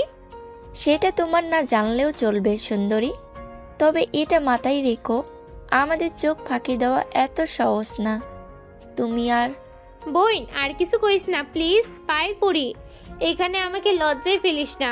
এখানে ওর বন্ধু আছে, আমাদের সম্পর্কে কেউ জানে না। ও তাই নাকি? তাতেই বলে সে নাকি আমাদের বেস্ট ফ্রেন্ড। প্লিজ রাগ করিস না। তোদের আমি বলতে চাইছিলাম কিন্তু ও আমারে বলতে নিষেধ করছে। কিন্তু তোরা কিভাবে জানলি? তুই হয়তো ভুলে গেছিস আমাদের 4 চোখ। আমাদের চোখে ফাঁকি দেওয়া এত সহজ না। নিজেরা তুমি খুব চালাক ভাবো, তাই না? চোখে চোখে কথা হয় সেটা কি আমরা বুঝি না মনে করেছো? তুমি কি মনে করেছো এমনি এমনি চটপটি খাইতে আসতে রাজি হইছে? তার মানে তোরা ইচ্ছে করে? না, আমরা ইচ্ছে করে না। অন্য সময় হলে ওদের সাথে নিয়ে আসতাম না, কিন্তু আজকের ব্যাপারটা ভিন্ন, যার কারণে ওদের পকেট থেকে টাকা খসাবো। তোরা যা ইচ্ছে কর, তোরা যা ইচ্ছে কর, কিন্তু এই ব্যাপারে কাউরে কিছু বলিস না প্লিজ। তোমরা সবাই এত ফিসফিস করে কি কথা বলছো? আমাদের বলো, আমরা একটু শুনি। আমাদের কথা তোমাদের শুনতে হবে কেন? এখানে আমাদের মেয়েদের ব্যাপারে কথা হচ্ছে। আমরা আমাদের মতো কথা বলতেছি, তোমরা তোমাদের মতো কথা বলো, হয়ে গেল। লিমার এমন জোরে কথা শুনে আকাশ চুপ হয়ে গেল। বেশ কিছুক্ষণ চুপ থাকার পরে সকলে একসাথে টুকটাক গল্প আরম্ভ করলো। এমন সময় কোথা থেকে 4 জন ছেলে তাদের টেবিলের সামনে আসলো। আরে ফুলটুসিরা, এখানে এসে প্রীতি করছো তোমরা? ছেলেটি এমন কথা শুনে নেশা কিছু বলতে যাবে, নদী তার হাত ধরে চুপ করতে ইশারা করলো। তারপর সকলে কোনো কথা না বলে উঠে চলে যেতে নিলেই ছেলেগুলো তাদের সামনে এসে দাঁড়ালো। আরে আরে ফুলটুসিরা, কই যাও? আমাদের সাথে নিয়ে যাও। ভালোই ভালোই বলছি, আমাদের সামনে থেকে সরে দাঁড়ান, তা না হলে কিন্তু। আরে আরে দেখ, এই পুচকে কি বলে, আমাদের নাকি গণধোলাই খাওয়াবে। নিজেদের জ্বালা মিটিয়ে দিয়েছে তো ফুলটুসিরা, সেই জন্য ভালো লাগছে না। আমাদের জালও একটু মিটিয়ে দাও ফুলটুসি, তারপরে ছেড়ে দিব। বলে ছেলেটা নদীর হাত ধরলো। এবার নদী নিজেরা কন্ট্রোল করতে না পেরে ছেলেটার গালে ঠাস করে চড় মেরে দিল। ইউ ব্লাডি বাস্টার, তুই আমাকে চিনিস? তোর শরীর টুকরো টুকরো করে কুত্তাকে খাওয়াবো। তুই আমারই চর মারিস? আজকে তোর দেমাগ যদি না ভেঙেছি তাহলে আমার নামও আরিস না। এই ওদের ধর। তাদের মধ্যে ধস্তাধস্তি শুরু হয়ে গেল। কেউ একজন এসে আরিশ নামের ছেলেটিকে হাত মুছড়ে ধরল। সে আর কেউ না, সাগর। তোর এত বড় সাহস, তোর কলিজা মাপতে হবে। তুই আমার শরীরে হাত দিয়েছিস। হাত মুছড়ে ধরার সাথে সাথে আরিশ নামের ছেলেটি নদীর হাত ছেড়ে দিল। নদী সাগরকে দেখে যেন স্বস্তির নিঃশ্বাস ফেল। অন্যদিকে ছেলেগুলো ওদের সবাইকে ছেড়ে আরিশ নামের ছেলেটাকে বাঁচাতে এগিয়ে আসলো। সাগরের সাথে থাকা গার্ডগুলো ছেলেগুলোকে মারতে আরম্ভ করলো। আজকে একটা কাজে সাগরের গার্ড নিয়ে বাহিরে গিয়েছিল। সচরাচর গার্ড নিয়ে সে চলাফেরা করে না। কাজ থেকে ফেরার সময় তার মনে হলো নদীর তো পরীক্ষা শেষ, তাহলে তাকে কলেজ থেকে আনা যাক, কিন্তু সেখানে গিয়ে নদীকে পেল না। তারপর বাসে ফোন দিয়ে জানতে পারলো নদী এখনও বাসে যায়নি, তাই ওর ফোনে লোকেশন ট্র্যাক করে জানতে পারে নদী এখানে এসেছে। ওদের নিয়ে যাও, ওদের সাথে আমি রাতে দেখা করতেছি। জি স্যার। আর খুব ভালোভাবে খাতির যত্ন করবে। সাগরের কথা শুনে গার্ড শুকনো একটা ঢোক দিল। সাগর খাতির যত্ন মানে কি বুঝিয়েছে সে খুব ভালো করে জানে। সাগর যতক্ষণ না পর্যন্ত যাবে ঠিক ততক্ষণ পর্যন্ত এই ছেলেগুলোর হাতের উপরে ফোঁটায় ফোঁটায় অ্যাসিড পড়বে। জি জি স্যার, আপনি কোনো চিন্তা করবেন না স্যার, এদিকে আমরা দেখছি। গার্ডটা ছেলেগুলোকে নিয়ে চলে যেতে সাগর নদীর হাত ধরে টেনে নিজের কাছে নিয়ে আসলো। রেগে বলল, এই মেয়ে, তোমাকে আমি বলেছি না নিজের মতো চলাচল করবে না? সাহস কত বড়, এত এত মানুষের ভিড়ে ফুচকা খাইতে আসছে। থাপড়িয়ে গাল লাল করে দেব। কিছু বলছি না দেখে ভাব বেড়ে গেছে, তাই না? এখন যদি আমি সময় মতো না আসতাম। ভাই, আপনাকে অনেক অনেক ধন্যবাদ। আপনি সময় মতো না আসলে যে কি হতো। যাও, সবাই সবার বাসায় চলে যাও। বলে সাগর নদীকে নিয়ে গাড়িতে বসে পড়ল। আর একদিনে সবাই তাদের চলে যাওয়া দেখলো। তারপর আকাশ আর নিলয় চটপটি টাকা দিয়ে সবাই যার যার মতো চলে গেল বাসায়। নদীকে বাড়িতে নিয়ে এসে দরজা বন্ধ করে দিল সাগর। তারপরে ঠাস করে একটা চর বসিয়ে দিল। পা ভেঙে রেখে দিব। সাগরের এমন চর খেয়ে নদীর মাথা ঘুরে উঠল। কিছুক্ষণ থম মেরে দাঁড়িয়ে থেকে নিজেকে শান্ত করলো। তারপর হঠাৎ করেই বলে উঠল, আপনি কাকে ভয় দেখাচ্ছেন? হ্যাঁ, কাকে ভয় দেখাচ্ছেন? আবার আমাকে মারেন? যান তো এখান থেকে। আমার চটপটি খেতে ইচ্ছে করতেছিল, আমি খাইছি। এখানে আপনার সমস্যা কোথায়? আবার আমার উপর রাগ ছাড়ছে। নিজেকে কি মনে করেন কি? হ্যাঁ, এই ঠাস করে একটা কিল মারলো সাগরের বুকে। আহ, ভালো হয়েছে বলে জামা কাপড় নেওয়ার সময় চলে গেল। যাওয়ার সময় তো দরজা ঠাস করে বন্ধ করে দিল। নদীর রাগী কণ্ঠ শুনে সাগর ভরকে গেল। যেখানে রাগ দেখানোর কথা তার, সেখানে রাগ দেখাচ্ছে তার বউ। এসে কোন নদীকে দেখছে? নদী তো আগে এমন ছিল না। তো কথার পিছে কথা বলার সাহসও পেত না। আর আজকে সেই কিনা তাকে মারল। নদীর শাও নিয়ে বের হয়ে দেখে সাগর ওভাবে ওখানে দাঁড়িয়ে আছে। নদীর শাও নিয়ে যতটুকু মাথা ঠান্ডা হয়েছিল, আবার তার মাথা গরম হয়ে গেল। রাগী কণ্ঠে বলল, কি হলো? এখন এভাবে খাম্বার মতো দাঁড়িয়ে আছেন কেন? যান, ফ্রেশ হয়ে আসেন, দুপুরের খাবার খাবেন। নদীর কথায় সাগরের ঘোর ভাঙল। নদীর ঝাড়ি খেয়ে চুপচাপ ওয়াশরুমে চলে গেল। মা, খাবার দাও, খিদে পেয়েছে। নদীর কথা শুনে তার মা তাড়াতাড়ি করে খাবার দিল নদীকে। কি হলো, এভাবে রেগে আছিস কেন? কিছু কি হয়েছে? না, কিছু হয়নি। তাদের কথার মাঝে সাগর এসে টেবিলে বসলো। তা দেখে নদীর মা তাড়াতাড়ি করে সাগরকে খাবার দিল। মা, আরে বাদ দাও তো। আরো ভাত দাও, পারবি কি? না খেতে পারলে কি আর তোমার কাছে চাইছি নাকি? রাতের অভাব পড়ছে। অবাক করলে আমার জামাইকে বলো, সে দিয়ে যাবে সবকিছু। নদীর এমন কথা শুনে সাগর হাঁ করে তাকিয়ে আছে খাওয়া বাদ দিয়ে। অন্যদিকে নদীর মা তো লজ্জায় শেষ। মেয়ে জামাইয়ের সামনে মেয়ে যদি এমন করে বলে, লজ্জার একটা বিষয় তো। এখানে যে কেউ লজ্জা পাবে। অন্যদিকে নদীর খাওয়া দেখে সাগর আর নদীর মা হাঁ করে তাকিয়ে আছে। কি হলো, আপনি খাচ্ছেন না কেন? আমার খাওয়ার দিকে নজর দিচ্ছেন কেন? কই, আমি তো খাচ্ছি। বলে সাগর একটু খাবার মুখে দিল আর চোখে নদীর দিকে তাকিয়ে আছে। নদী খাওয়া শেষে উঠে নিজের রুমে চলে গেল। নদী চলে যেতে সাগর হাঁপছালো। বাবা, তুমি খাচ্ছ না কেন? না মানে আন্টি একটা কথা জিজ্ঞাসা করার ছিল। বলো। আমিও যা দেখেছি আপনিও কি তাই দেখেছেন? বাবা, আমি নিজেই তো অবাক হয়ে গেছি। যে মেয়ে ভাত খাইতে কত রকমের বাহানা করে খাওয়া নিয়ে, সেই মেয়ে নাকি এখন এতগুলো ভাত খেয়ে। কথা বলছো নদী? আমি চাই ইনকাম করি, শব্দ তোমাদের জন্য ইনকাম করি। তোমরা হবে না তো কারা খাবে? আমার টাকার অভাব পড়বে কেন? আশা করি আমি কখনো না থাকলেও তোমাদের কখনো অভাব হবে না। তাহলে বারবার কেন বলছেন আমি বেশি খাচ্ছি? আমার ক্ষুধা পেয়েছে, আমি খাচ্ছি। এখানে কার সমস্যা আমাকে একটু বলবেন? আম্মাও একই কথা বলে, আপনিও একই কথা বলেন। যান তো এখান থেকে। নদীর এমন রেগে যাওয়া দেখে সাগর চুপ হয়ে গেল। এখন কিছু বলা মানে হিতে বিপরীত হওয়া। তুমি এভাবে রেগে যাচ্ছ কেন? নিজেকে শান্ত করো। আপনি জানতো এখান থেকে আমার রাগ তুলবেন না। নদীর কথা শুনে সাগর পিছন থেকে চলে যেতে নিলেই গম্ভীর কণ্ঠে নদী বলে ওঠে, শোনেন, ওই ছেলেগুলোকে যে আপনি গোডাউনে নিয়ে যেতে বললেন, ছেলেগুলোকে একদম মেরে ফেলার দরকার নেই। এমনভাবে বাঁচিয়ে রাখুন যেন সারা জীবন আফসোস করে, ধুকে ধুকে যেন মরে। এবার যেন সাগরের আরো অবাক হওয়ার পালা। যে মেয়ে কিনা তার কোনো মারামারি খুন খারাপি পছন্দ করতো না, আজকে সেই মেয়ে কিনা এমন বড় একটা কথা বলতেছে। কিছুক্ষণ হাঁ করে নদীর দিকে তাকিয়ে রইল, তারপর বলল, হ্যাঁ কি? হ্যাঁ কি? এক কথা কয় বার বলতে হয়। কথায় কি আপনার কানে যায় না নাকি? ও হ্যাঁ, আমি বুঝতে পেরেছি, তুমি থাকো, আমি গেলাম। বলে সাগর চলে গেল। সকালে, হ্যালো, শুনেছি, কি হয়েছে? সকাল সকাল কি শুনবো? হ্যাঁ, হেয়ালি না করে বল কি হয়েছে। না বললে শুনবো কেমন করে? দোস্ত, এখন সকাল না, দুপুর রে পাগল। প্রায় 11:30 বেজে গেল আর তুই বলছিস সকাল। আচ্ছা যাই হোক, কালকে যে ছেলেগুলো আমাদের সাথে বেয়াদবি করলো, সেই ছেলেগুলো নাকি হাসপাতালে। জানি। তুই কেমন করে জানিস? সাগর বলছে। ও আচ্ছা। বলেই ফোন রেখে দিল। নদী আড়মোড়া ভেঙে উঠে চলে গেল শাওনিতে। শাওনি বের হয়ে রান্নাঘরে চলে আসলো, দেখলো তার মা রান্না করছে। আমু কি রান্না করেছো? আজকে স্পেশাল রান্না হয়েছে, তোমার প্রিয় শুটকি ভর্তা, চিংড়ি ভুনা, রূপচাঁদা মাছ ভাজি, আস্ত বেগুন ভাজি আর গরুর মাংসের রুই ঝাল। ও, তাহলে সব টিফিনে প্যাক করে দাও। কেন? সাগরের দুপুরের খাবার নিয়ে যাব আমি। কি, তুমি নিয়ে যাবে? অবাক হয়ে বলল নদীর মা, কারণ এটা অবাক হওয়ার মতোই কথা। কারণ বিয়ের পর কখনোই নদী সাগরের জন্য খাবার নিয়ে যায়নি। হাজারবার বলেও সে নদীকে পাঠাতে পারেনি, আজ সেই মেয়ে কিনা সাগরের জন্য খাবার নিয়ে যাবে। আমার আর ওনার দুজনের খাবারই প্যাক করে দিও, আমি রেডি হয়ে আসছি।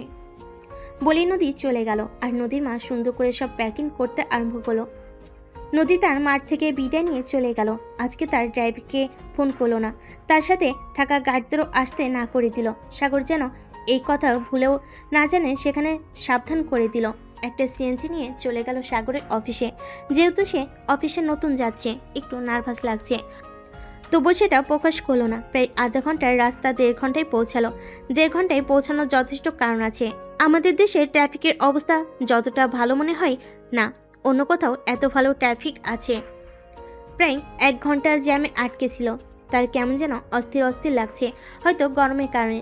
আর কিছু না ভেবে রিসেপশনে চলে গেল। ম্যাম, আমি আপনাকে কিভাবে হেল্প করতে পারি? সাগরের কেবিনটা একটু দেখিয়ে দিলে ভালো হয়। রিসেপশনিস্ট অবাক হয়ে ভাবলো, এই মেয়ে কিনা তাদের স্যারকে নাম ধরে ডাকছে, নাকি তাদের এখানে অন্য কোনো সাগর কাজ করে। ম্যাম, আমি আপনার কথা বুঝতে পারলাম না। এমনিতেই এতখানি জার্নি করে আর ভালো লাগছে না। নদী কিছুটা বিরক্ত হয়ে বলল, আপনাদের স্যার সাগর চৌধুরীর কথা বলতেছি, ওনার কেবিনটা দেখিয়ে দিন। আপনার কাছে কোনো অ্যাপয়েন্টমেন্ট লেটার আছে? না, কেন? অ্যাপয়েন্টমেন্ট লেটার ছাড়া স্যারের সাথে দেখা করা নিষেধ। সেটা আপনার ভাবতে হবে না, আপনি আমাকে দেখিয়ে দিন, যা করার আমি করে নেব। তাদের কথার মাঝে আরো একটা মেয়ে আসলো। আরে কি হয়েছে? এই ম্যাডাম স্যারের সাথে দেখা করতে চাই, কিন্তু অ্যাপয়েন্টমেন্ট লেটার আনেনি। তার সাগর স্যারের সাথে আপনার কি সম্পর্ক? সে কৈফিয়ত না হয় আপনার স্যারের কাছেই চাইবেন, আমি আপাতত উত্তর দিতে বাধ্য নই। ম্যাম, আমাদের রুলসে স্যারের সাথে অ্যাপয়েন্টমেন্ট ছাড়া দেখা করতে পারবেন না। এখানে আমাদের হাত পা বাঁধা। আর এমনিতেও স্যার এখন দেখা করতে পারবেন না, ওনার মিটিং চলছে এখন। আর এই মেয়েটার সাথে এমন করে কথা বলার কি আছে? দেখে তো মনে হচ্ছে কোনো কার গাইয়া ভূত। দেখ না কেমন করে শাড়ি পরে আসছে, দারোয়ানকে ডেকে বল এ বাহির করে দিতে। মিমি, মেয়েটাকে সেটা আমাদের দেখার বিষয় না। অবশ্যই উনি হয়তো স্যারের পরিচিত, তাই আগে এমনভাবে কথা বলিস না যাতে তোর চাকরি নিয়ে টানাটানি পড়ে যায়। আরে এই মেয়ের কি এমন ক্ষমতা আছে? এই মেয়ে, আমার দিকে এইভাবে তাকিয়ে আছো কেন? চোখ নামাও, চোখ কিন্তু উপড়ে ফেলবো। রাগে নদীর চোখ মুখ লাল হয়ে গেছে। হে ইউ, আপনাকে এখান থেকে বের করতে আমার 1 সেকেন্ডও সময় লাগবে না। পাখা গজিয়েছে তাই না? হাতের আঙ্গুল বাঁকিয়ে ফেলবো। আসছে সাগরের সাথে দেখা করার জন্য। এই মেয়ের সাথে নাকি সাগর কথা বলবে? তুমি এখানকার এমপ্লয়ার, সাগর নয়। সাগরকে স্যার বলে ডাকো। মিমি, এটা কিন্তু অভদ্রতা হয়ে গিয়েছে। স্যার জানতে পারলে কিন্তু পরে সমস্যা হবে। ম্যাম, আপনি এত হাইপার হবেন না, আমি দেখছি। আপনি চুপ থাকেন আপু, এই মেয়েকে তো আমি দেখে নিব। তাদের জোরে জোরে কথার মাঝে অফিসের সমস্ত এমপ্লয়ি এসে সেখানে হাজির হলো।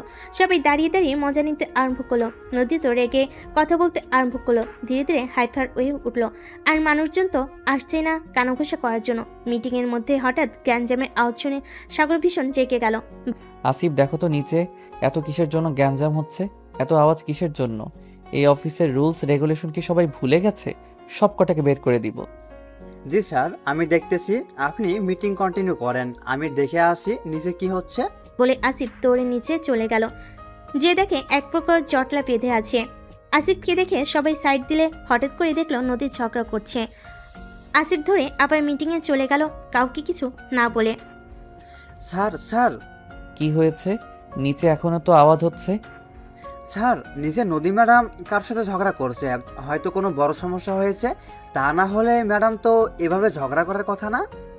সাগরকে আর পাইকে মিটিং রেখে এক দৌড়ে নিচে চলে গেল। সরি, আপনারা এখন আসতে পারেন। আজকে মিটিংটা কন্টিনিউ করতে পারবো না আমরা। I am really sorry. স্যারের পক্ষ থেকে আমরা দুঃখিত। বলে আসিফও চলে গেল সাগরের পিছু পিছু। সাগর নিচে এসে দেখলো সবাই দাঁড়িয়ে থেকে মজা নিচ্ছে। ডক্টর অজ্ঞান হয়েছে, কিন্তু এখনো জ্ঞান ফিরছে না কেন? রিল্যাক্স সাগর চৌধুরী, এত হাইপার হলে চলবে? আমার মনে হয় আপনার ওয়াইফ কোনো কারণে বেশ হাইপার হয়েছিল। সেই সাথে অনেক জার্নি করেছে, যার কারণে তার শরীরের এত প্রেশারটা নিতে পারেনি, তাই অজ্ঞান হয়ে গেছে। যদিও বা আরও একটা কারণ আছে অজ্ঞান হওয়ার, তবে আমি এখন নিশ্চিত নই। আপনার স্ত্রীর আলট্রাসনোগ্রাফি করতে হবে, তাহলে নিশ্চিত হতে পারবো। আপনি একটু বাইরে গেলে সুবিধা হতো। না, আমি বাইরে যাব না, আমি এখানেই থাকবো। আমার স্ত্রী, আমি এখানে থাকলে কোনো সমস্যা নেই। সাগরের কথা মতো ডক্টর আর কথা পারল না। সে নিজের কাজ করতে লাগলো। হঠাৎ করে ডাক্তার বলে উঠল, মিস্টার সাগর, আপনি কম্পিউটারের দিকে তাকান। জি। কম্পিউটারের দুটো বিন্দুর মতো দেখতে পাচ্ছেন? জি। কংগ্রেচুলেশন, আপনি যমজ বেবির বাবা হতে যাচ্ছেন। হয়তো আপনার স্ত্রী এই বিষয়ে জানে না, হয়তো বা জানে। ডাক্তারের কথা শুনে সাগরের হাত পা কাঁপতে আরম্ভ করলো। মানে সে নিজের কানকে বিশ্বাস করতে পারছে না। যে আপনি কি বললেন? আপনারা দুজন পিতামাতা হতে যাচ্ছেন। আপনার কাজ হয়ে থাকলে আপনি একটু বাইরে যেতে পারবেন ডাক্তার? সাগরের কথা মতো ডাক্তার মুচকি এসে সেখান থেকে বাইরে বের হয়ে গেল। ডাক্তার চলে যেতে সাগর নদীর পাশে বসে এক হাত নদীর হাতের উপর রাখলো আর অন্য হাত দিয়ে নদীর পেটের উপর বিড়বিড় করে বলে উঠল, আমার বাচ্চা না, আমার বাচ্চারা। এইটুকুনি ছোট্ট একটা পেটে আমার বাচ্চার এখানে আছে। সাগরের চিন্তার মাঝে ধীরে ধীরে চোখ খুলো নদী। প্রথমে সবকিছু চারিপাশে আবছা আবছা দেখলো, ধীরে ধীরে সবকিছু স্পষ্ট হলো। দেখলো তার পাশে সাগর বসে আছে। নদী শুয়ে থেকে উঠতে নিলেই সাগর তাকে উঠে বসতে সাহায্য করলো। এখন কেমন লাগছে?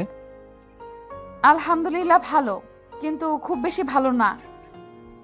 আচ্ছা, তোমার লাস্ট কবে পিরিয়ড মিস গেছে? সাগরের কথায় নদী খানিকটা লজ্জা পেল। এই তো প্রায় 2 মাস হতে চললো। ওয়ার্ড 2 মাস হচ্ছে তোমার পিরিয়ড হচ্ছে না, আর তুমি আমাকে এখন বলছো? আর এটা নিয়ে ভাবার কিছু নেই, আবার মাঝে মাঝে এমন হয়। মাঝে মাঝে এমন হওয়ার সাথে আর বিয়ের পরে এমন হওয়ার সাথে আকাশ পাতাল তফাৎ আছে। তোমার মাথার ভিতরে এইটুকু কমন সেন্স নেই? মানে? সাগর নদীর কথায় নিজেকে শান্ত করলো। সোনা, এখন থেকে বেশি বেশি খাইতে হবে, নিজের টেক কেয়ার করতে হবে, আমার কথা মতো চলতে হবে।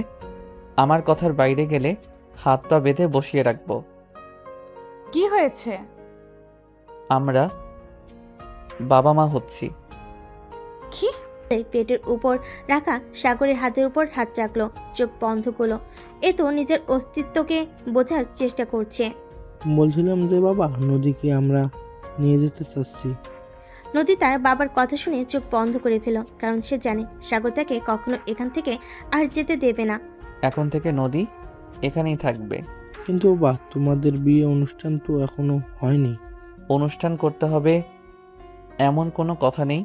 আর আমি চাইছি না নদী আর আমার বাচ্চাদের এখন কোনো রকম অসুবিধা হোক। ধীরে ধীরে মানুষ একাই সব জানতে পারবে, আর কোনো অনুষ্ঠান হবে না। সাগরের কথায় কেউ আর কোনো প্রত্যুত্তর করলো না। সবাই সাগরের কথা মেনে নিল, কারণ তার কথায় যুক্তি আছে। সময় কত দ্রুত চলে যায়, তাই না? নদীর 4 মাস হতে চলো, কিন্তু স্বাভাবিকের তুলনায় তার পেটটা অনেক বড় হয়েছে। এখন হাঁটতে চলতে অনেকটা কষ্ট হয়। পেট বড় হবেই বা না কেন, এইটুকুনি পেটের ভিতর 2টো বাবু আছে। সাগর আগে থেকে অনেক ঠিক হয়ে গেছে, নদীকে সবার সাথে মিশতে দেয়। আর সাগরের রাগ দূরের কথা, নদীর রাগে সাগর সোজা হয়ে গেছে।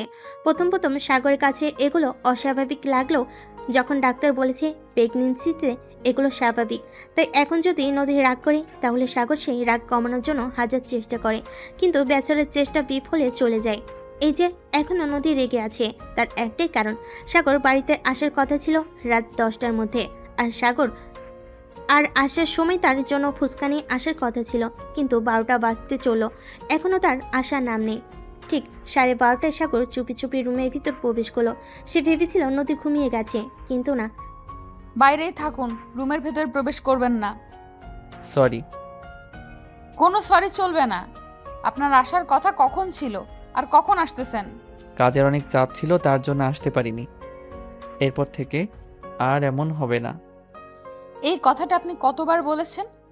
আপনার মুখের কথার কোনো মূল্য নেই। এই যে কানে ধরছি, আর এমন হবে না।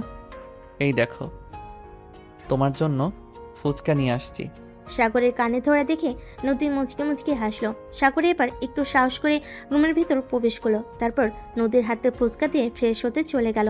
নদী ফুচকা হাতে নিয়ে বসে রইল, কারণ সে জানে সাগর এসে তাকে খাইয়ে দিবে। ফ্রেশ হয়ে এসে দুজনে বারান্দায় বসলো।